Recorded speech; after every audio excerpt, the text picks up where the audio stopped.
कि वो ये सूची साझा नहीं करेंगे, बल्कि उन्होंने इस बात को लेकर उन्होंने भी अपनी तरफ से इस पक्ष को रखने का कार्य किया है। और मैं मानता हूं कि आने वाले दिनों में उस सूची को भी साझा, और ना सिर्फ उन नामों को साझा किया जाएगा, बल्कि क्या कारण रहे कि उनके नाम कटे। कई कारण हैं, या तो किसी की मृत्यु हो गई, इस कारण से नाम कटा, या किसी व्यक्ति का पलायन हो गया और वो दूसरे राज्य का जाके वोटर बन गया, इस कारण से नाम कटा होगा, या जो डुप्लीकेसी हम लोग देख रहे हैं कि एक ही वोटर का नाम दो दो जगह पर है, उन नामों में कटौती की गई होगी। कारण जो भी रहे होंगे, उस कारण को मैं मानता हूं जल्द चुनाव आयोग साझा करेगा, ताकि अपील का भी मौका उन लोगों को मिले जिनको इस बात का एहसास है कि संभवतः उनके साथ न्याय नहीं हुआ है, नागरिक होने के बावजूद किसी कारणवश उनका नाम उस सूची से छूट गया है, उसको भी दोबारा से मौका मिले। इसके लिए भी तीन तीन स्तर पर अपील करने का प्रावधान एसआईआर के माध्यम से किया गया है। उनको ये मौका मिले, उसके लिए इस सूची को साझा करना जरूरी है। सुप्रीम कोर्ट ने भी इस बारे में निर्देशित किया है और मुझे लगता है जल्द चुनाव आयोग ये करेगा।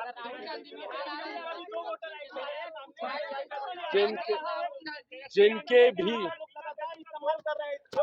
भी है भाई, ये प्रक्रिया इसीलिए तो की गई है ना कि अगर डुप्लीकेसी ऑफ वोट किसी का है, इसीलिए इस प्रक्रिया को अपनाया गया है कि उसको रिफाइन किया जाए। पर ऐसे में जब इस प्रक्रिया पे भी विपक्ष सवाल उठाता है, और जिस तरीके से भारत की संसद को विपक्ष चलने नहीं देता, ये अपने में चिंता का विषय है। क्या विपक्ष इसमें सिर्फ राजनीति करना चाहता है? क्या विपक्ष ये नहीं जानता कि ये एक स्वतंत्र संवैधानिक संस्था से जुड़ा हुआ विषय है? इसमें भारत सरकार का क्या लेना? आज आप भारत की संसद को नहीं चलने दे रहे। बताइए मुझे कि अगर भारत की संसद में एक बार के लिए आपकी मांग को पूरा भी कर दिया जाए और सदन में बहस हो जाए, इस बात का जवाब राहुल गांधी, नेता प्रतिपक्ष लोकसभा और नेता प्रतिपक्ष बिहार विधानसभा, इस बात का जवाब दें। अगर वो इसका जवाब दे देंगे, मैं स्वयं केंद्र सरकार से आग्रह करूंगा कि सदन में इसको लेकर बहस शुरू कराई जाए। बताएं, अगर सदन में बहस होगी तो इसका जवाब कौन सा मंत्री देगा?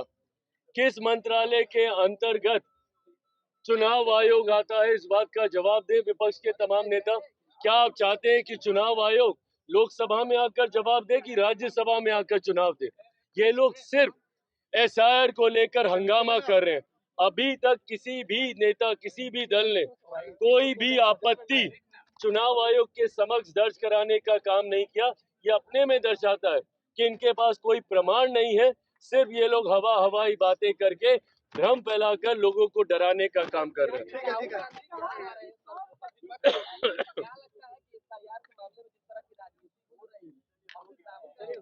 विपक्ष के नेता के तौर पर राहुल जी की एक गंभीर भूमिका है।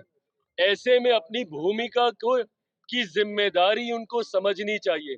लोगों को भ्रमित करने की बजाय, लोगों को डराने की बजाय विपक्ष को लोगों के बीच एक सकारात्मक संदेश देना चाहिए।